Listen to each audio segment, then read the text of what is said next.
Sporemines intro part, take 2 in 3, 2, 1.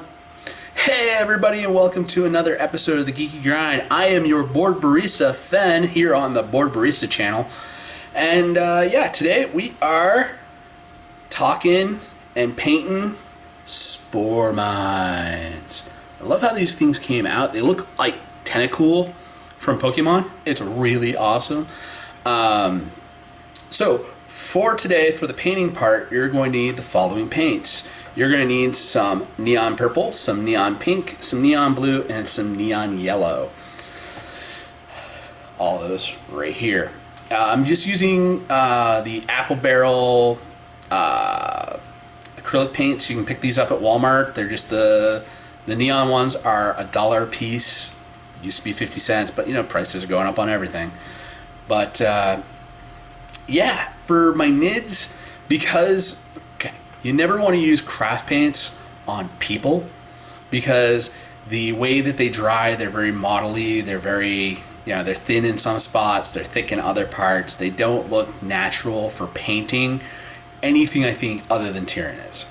That is why I go to the neon craft paints every single time I paint nids. It just, the painting, the quality of the paint gives an interesting effect, especially when you have a zenathal highlight. And it's really, I feel it's really cool, and it actually works. It's the only time I think neon craft paints work on minis. The other time I like to get away with it is when I'm painting terrain, because I don't want so much attention on the terrain. I want the attention to be on the minis. And having these neon popping colors really does matter to me, making my nids unique and stand out, and I can see them from 2 or 3 tables away. Really is an eye catcher. Alright, so let's look at that painting footage.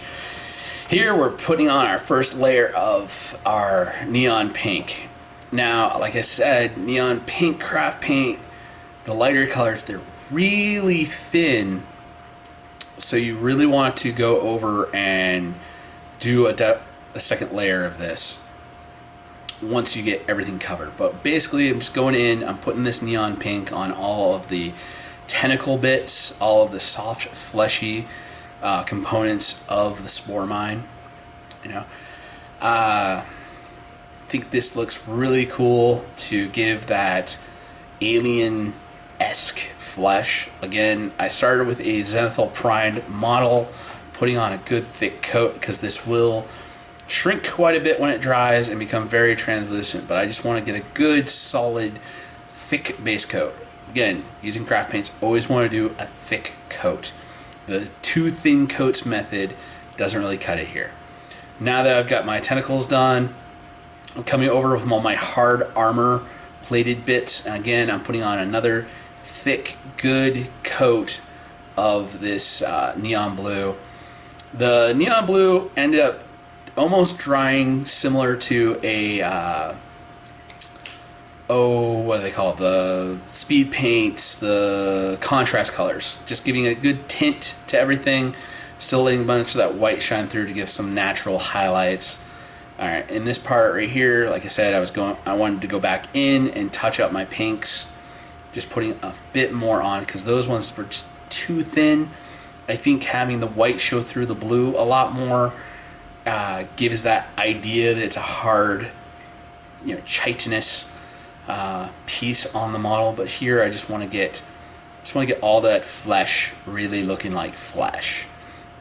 Get it all in. The darker shader areas took a lot to get there.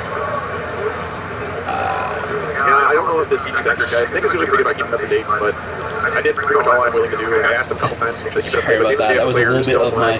I was watching getting in the middle of their game.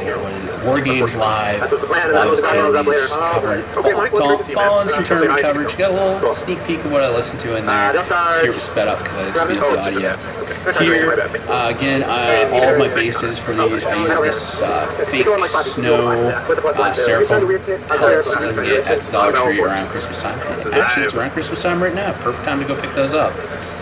Just glue them up, just mix them together with some PVA glue, so I got a nice gloopy mess, and that becomes my exact bases for my Tyranids. And I just Zenathal highlight, hit it with that yellow craft paint, that neon yellow. And here I'm coming in for the softer armor plates, the more tougher flesh, if you will. Going over with a good thick coat of neon purple. Anywhere I want to have some hide that really hasn't turned over into that harder, tougher chitin, where it's become blue. Sometimes I'll actually have that when it gets really hard as armor plates. I have it turn black. It's my own idea of how this the skin starts off as pink, becomes purple, becomes blue, becomes black. It gets darker as the armor forms on the Tyranids. And with these guys just being little explodey sacks, they don't have any of the black on them. They've just got some of that blue. It's going to be the hard pieces that give that potential for the D3 mortal wounds. So let's look at the stat block for the Sporemines. So what do we have here for stats? You can have 3 to 9 in a unit, but that's if you're actually fielding a unit of these. I don't like to do it. There's other ways to get these on the table without spending points, because they are 10 points a model. They have a 6-up save, so basically if anything has AP, you're not going to get any save on these things.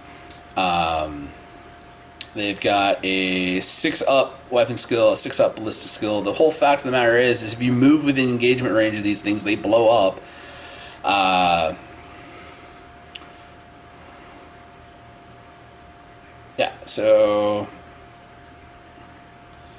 Ends a move, which means a normal move, an advance, a charge. Those are all moves. If it moves anywhere within 3 inches of this thing, it'll explode.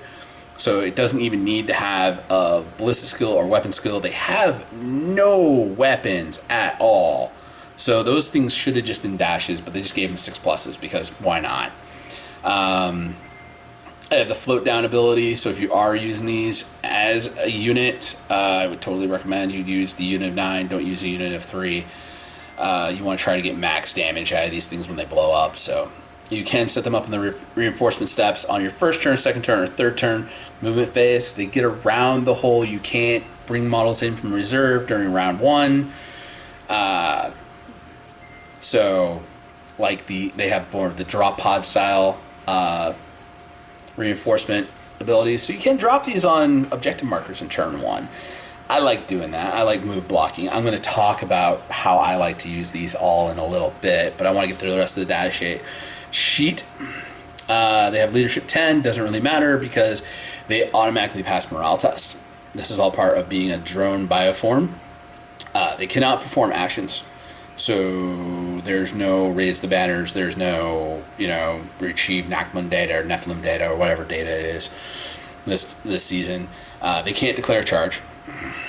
So if they do get dropped, when you do set them up, and they have to be, if they're set up with another unit, then they can be within 6. If they're floating down, they can be set up within 9. So it's not, you can't just drop them in and then charge. That sucks. Unit, any models within it are ignored for the purpose of scoring any mission objectives or agendas. So you can't score primaries, you can't score secondaries, you can't score points with these things. So even if you do drop them down on an objective, you can't score points. Each time an enemy unit is set up on the battlefield, this unit and any models within it are ignored for the purposes of any rules specifying where the enemy unit can be set up. So basically somebody can drop a unit right down next to these things, and of course they'll blow up because reinforcement is they've moved within. They'll end up next to them, so they'll just blow up. But they don't zone out. You can't prevent a deep strike by having these guys on the battlefield. But each time an enemy unit makes a normal move, advances, falls back, or makes a charge move until the move is finished, models in that unit can move horizontally through these. Yeah, they basically can be ignored. But that will trigger their floating death and make them go boom, boom, boom. And the last part of being a drone, they are ignored for the purpose of lookout, sir. Basically, so many rules and so many ways of actually winning the game are ignored by these things that you look at that drone bioform rule ability that they have, and you're like, these things just suck. It's that floating death. Anybody gets within 3 inches of this thing, you roll a d6. On a 1, it just blows up and does nothing. It goes boom. On a 2 through a 4, it's 1 mortal wound. On a 5+, you roll d3 mortal wounds, and that's where the magic happens. So, we've gone over the data sheet, we've gone over the painting. Let's talk about how I like to use the models on the table. So let's go to the coffee table. Okay, to show off the move blocking capabilities of the Sporemines, I set up this board. I've got 2 small buildings with a nice alleyway right here, the objective marker set up front. Behind these buildings is a rhino, and we have another set of large-scale ruins with our 3 biovores parked behind, so they're getting the obscuring from this. I know if this was a full-scale battle, the table would be set up a lot more dense, a lot more stuff all set up. This is a mat for a 1,000-point game, which I might set up on a little bit and just play a game against myself because I'm kind of feeling the itch. But anyways, all right, so our rhino is back here. It's behind the buildings. This is the Tyranids shooting phase. Now they're shooting at the rhino to try to deal mortar wounds. They are going to take the action. So each one of them is a D3 worth of spore mines we can set up on the board. We've got 3, 2, 1, so a total of 6. I'm just going to bring these out. We've got 1, 2, 3, 4, 5, 6. Just sitting here. That's not where I'm setting them. It's just where I'm setting them for right now. So what we're going to do is try to screen out this objective marker in such a way that our rhino has to move, if it wants to get to this objective marker the quickest, has to move through this alley. Now the rhino does have line of sight to be able to shoot this squad. Rhino is equipped with a storm bolter, so that is going to be able to rapid fire. Gives us, of course, this is this becomes the Deptus Sororitas shooting phase. The rhino is going to be able to take 4 shots, hitting on 3s. Got 2 hits, wounding on 2s.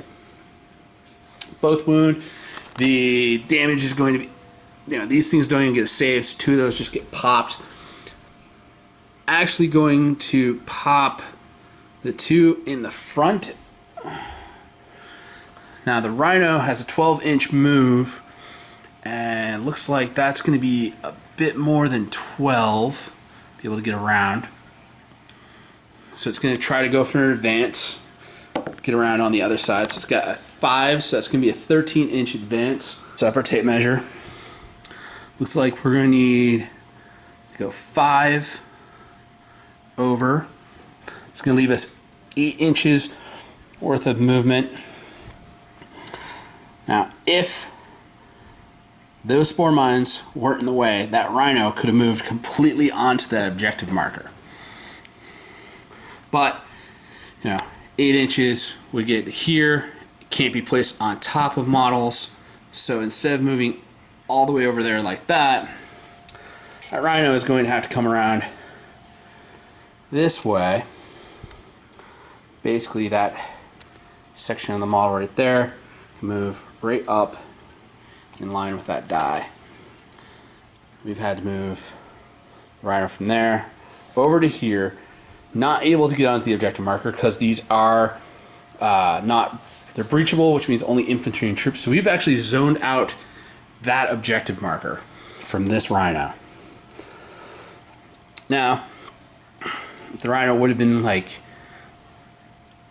screw it, I want to do it, and just moved up to here, then we would have had 4 spore mines pop off, and we got 2 pluses or 1 mortal wound, so that's 3 mortal wounds right there.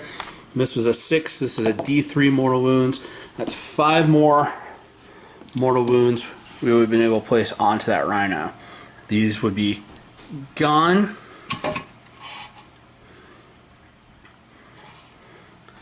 And of course, they would still be outside of 3 of that objective marker. That rhino would not be able to score it.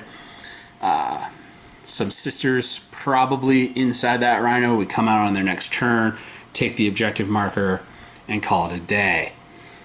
So we still kept that rhino deep in the deployment zone or way off on the board if they would have just gone over here to ignore and left our spore mines move blocking and zoning out the objective.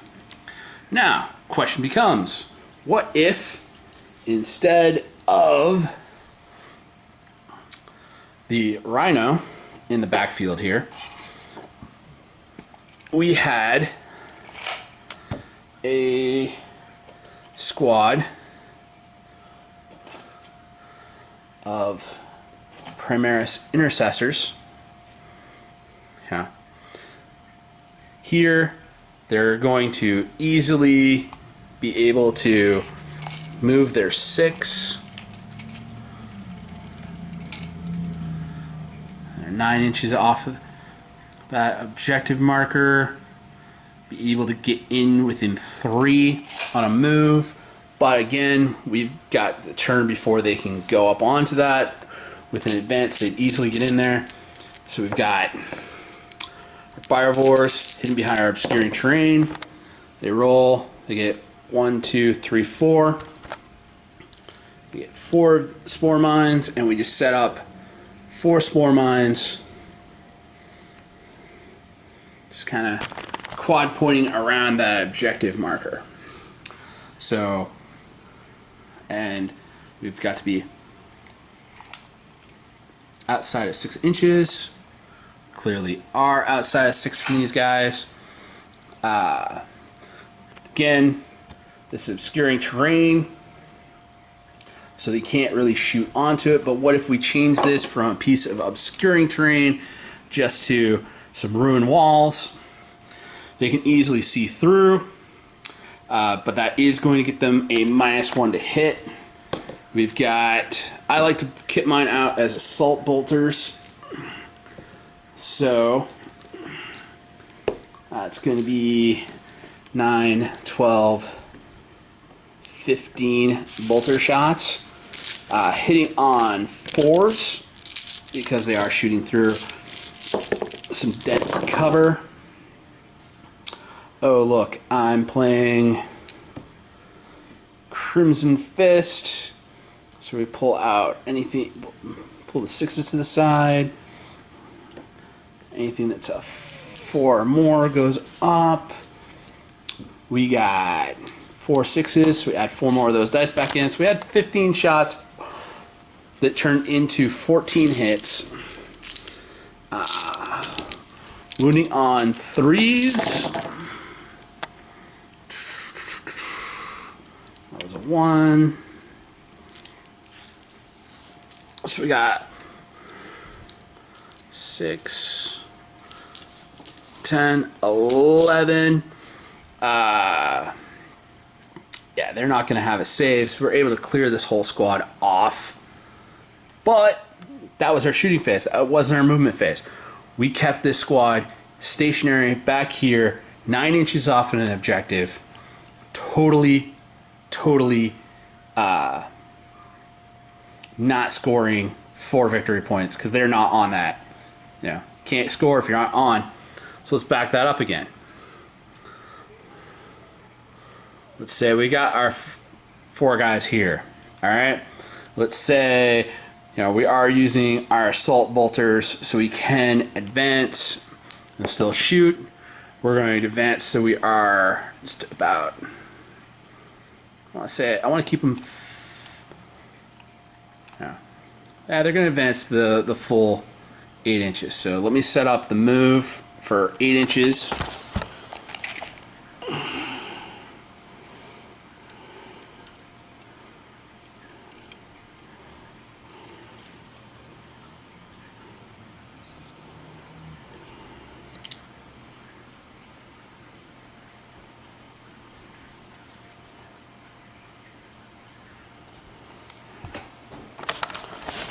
Alright, they've moved their 8 inches.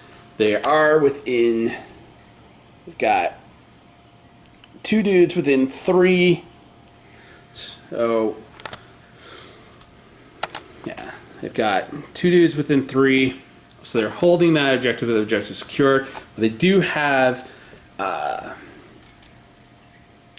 people that, we have 2 that have moved within 3 inches. So those are going to explode and deal 2 mortal wounds. So let's pull this dude right here out, as he's clearly going to have some time getting in. It pulls those 2 out. Now we've got to have a charge, because, you know, we got a charge. We got a 6-inch charge. That's easily going to be enough to get this guy wrap around over here. He's going to come here. This one's going to come here. And this one's going to come here. That way they're all within base to base contact. The cool thing about this dude being lower over around is he can through them. And moving through that one.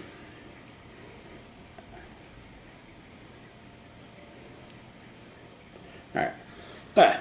So our guys have moved around up onto the, okay, so our guys have moved up onto the objective. They are within, they've moved within 2 inches for that charge. So, do our dudes go pop?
So our guys got to charge it up to be onto the objective marker.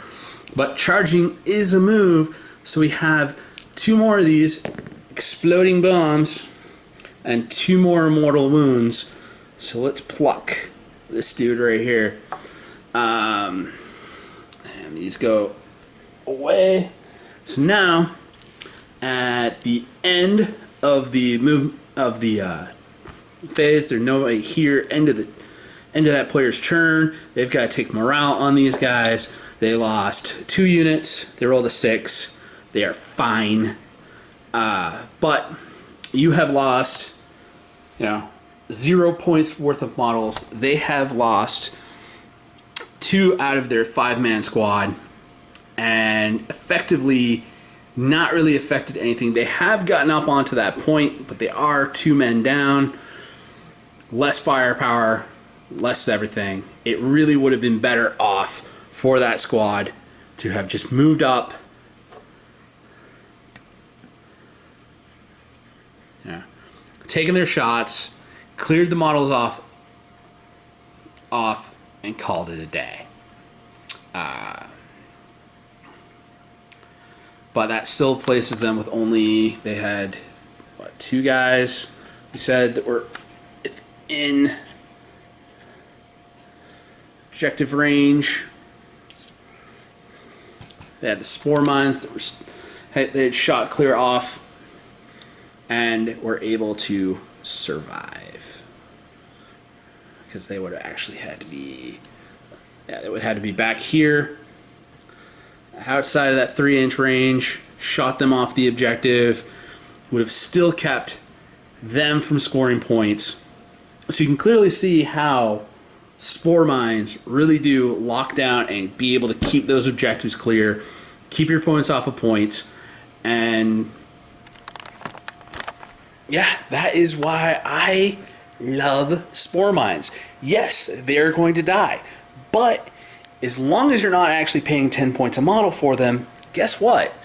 You're not wasting points. You're getting a nice little tactical advantage, being able to camp an objective, or if you got a nice alleyway that their vehicles need to move through, you can set that up where nothing's going to be able to move unless they're willing to just tough it out, take the damage.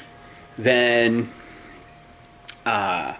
you're still going to stop them 3 inches out from wherever that vehicle's moving, or you're going to stop that squad 3 inches out away from that objective marker that's going to shoot and try to clear that objective marker. You can kind of scare your opponent into, I'm going to lose models if I try to just run up and take the objective. Because somebody's going to have to be like, well, we got to move. We got to get up there. And even if you do want to move and, they don't count. Like, you could, theoretically, because these don't block move blocking. We set up, our 4 Spore Mines here. You can just go whole hog and move within an inch, just to stay outside of engagement range. Clearly still be on the objective. Move up like this. All 4 of these Spore Mines are going to pop. So we got 3 mortal wounds and then a D6 mortal wounds, which D3 mortal wounds. So that ends up being 5 mortal wounds. That pops 2, leaves 1 with damage, wipes our squad, and still puts that unit down, even if they don't want to waste shooting the off of the Spore Mines off of the objective. They just want to move up, get within range to be able to hold the objective, trigger the mines, because you can end your move close to those things or end your move next to them. You can just pop those mines with a move and still be able to use these guys to shoot, but you're going to be shooting 2 guys down, 3 guys down. I mean, if theoretically, if I had a full 9 Spore Mines on that, and I just rolled, a couple of 6s, I could clear a 5-man squad charging into it, and at no points cost. Those don't cost any points when they're set up because of these. And flying over with the Harpy and dropping a few of these guys on an objective marker as you go across, your opponent has to sit there and be like, well, do I waste shots on those? Do I tough it out and just run up onto it and maybe, okay, if it's a vehicle, I can lose a few points I can take a few points off of those.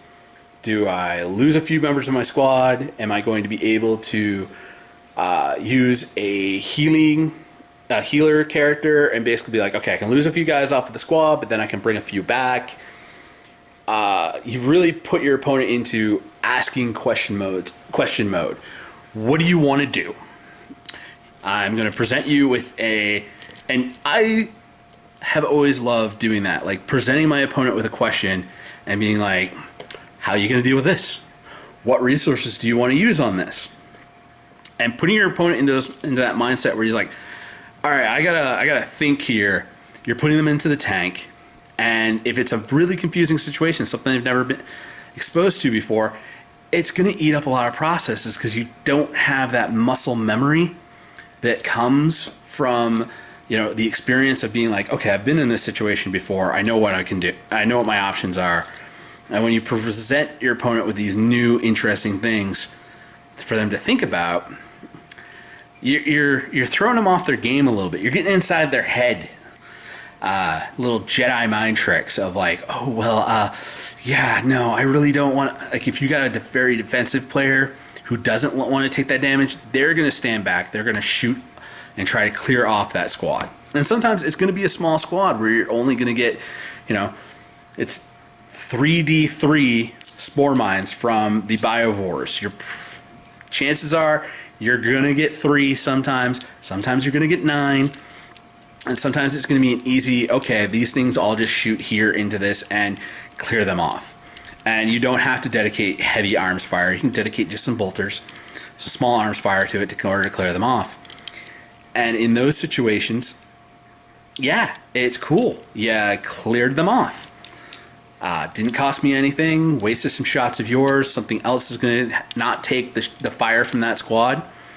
And in situations where like, well, no, I'll tough it out because I really need to use this squad to shoot over here. Like, if that had been a squad of 3 eliminators that I had dropped off and like their plan was to take that objective and then lay down, advance onto that objective and then use their meltaguns to try to pop a bigger, scarier Tyranid unit, then yeah, they're sitting there going, well, I can't waste my heavy arms fire on this. I gotta try to, maybe I can tough it out. Eliminators are, they are 3 wounds, I believe. Yeah, because they're gravis armor. They're chunkier, but at the same time, like, that's the whole thing of like, hey, if I roll good on that, I can kill an eliminator, or I can kill 2 eliminators, or if I roll really hot, I could have all 3 of those guys. They marched up onto the objective, ready to pop their shots, be able to blow up one of my dudes on the other side of the board, and they're all dead. Roll 3 6s, then roll 3 more 6s. That's 9 mortal wounds off of just having 3 spore mines there. Or even if I've got 9 there and I don't roll a single one, that's going to be 9 mortal wounds they've moved up into. And if they really want to be able to hold that objective, you can place those spore mines strategically. So I would definitely say yes, I love spore mines. I plan to get more and have more ways to be able to use them. I want to get the spore assist. I know it's horrible because fortifications and setting up on player-based terrain, which is a lot of the New Orleans gaming stores I played at. It's player-based terrain for tournaments. In Maine, they use the GW board setup, so I have to deal with the whole fact there's probably not going to be a place to sit there. But hey, having 2 harpies and a unit of 3 biovores all ready to drop, that's somewhere between 9 to 15 spore mines I get to set up on the board. If I did want to be froggy and I did want to take 3 9 spore mines squads and just spend 270 points on that and just be like, yeah, they're just set up. You can drop them on turn 1, turn 2, or turn 3. They are able to come in on the early game, so you can set 3 squads up on your no man's land objectives, all screening those things out from anything that they're going to be like advancing up onto it. You can block alleyways, and yeah, it's going to burn up the chaff shots, but you're also going to burn up chaff shots. You're going to burn up psychic powers because it has to be on the nearest enemy unit. Those nearest enemy units. The smites, you're going to be able to sap up with those, and it's saving your bigger stuff, the stuff that you actually worry about. So try spore mines in your game. See why they are actually one of the better units in the game. And I'll see you next time for another Geeky Grind. We'll do more of these painting and strategy guides, as well as box reviews, all sorts of other stuff. Anything I've got for 40K that I want to talk about, it'll be here on Geeky Grind. So until next time, peace. And Catsby says bye.